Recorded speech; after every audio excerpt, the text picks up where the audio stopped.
Salah satu anak korban kebakaran di Desa Jampu, Kecamatan Liliriaja, Kabupaten Sopeng, mengalami kondisi hidup yang memprihatinkan setelah rumah hangus terbakar beberapa bulan yang lalu. Yopi Abraham, seorang anak berusia 6 tahun, telah masuk kelas 1 sekolah dasar, namun belum memiliki perlengkapan sekolah yang memadai. Setelah kebakaran melanda desanya, Yopi dan keluarganya terpaksa tinggal di bawah tenda terpal sementara karena rumah mereka hancur dalam kebakaran tersebut. Kehidupan mereka menjadi sulit, terutama bagi Yopi yang sangat membutuhkan perlengkapan sekolah untuk melanjutkan pendidikannya. Menurut keterangan Ibu Yopi, Yuliana, dia hanya seorang ibu rumah tangga dan suaminya, Herman, bekerja sebagai tukang bangunan.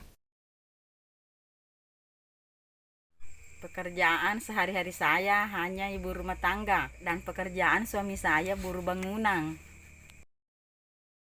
Dalam kondisi ekonomi yang sulit, mereka tidak mampu membeli perlengkapan sekolah yang dibutuhkan oleh Yopi. Baju sekolah, buku tulis, sepatu, tas sekolah, dan alat tulis sekolah lainnya. Kami mengajak para dermawan dan donatur yang peduli untuk memberikan bantuan kepada Yopi Abraham dalam bentuk perlengkapan sekolah. Setiap bantuan akan sangat berarti bagi Yopi untuk melanjutkan pendidikannya dan memberikan harapan baru setelah melalui kejadian tragedi kebakaran tersebut.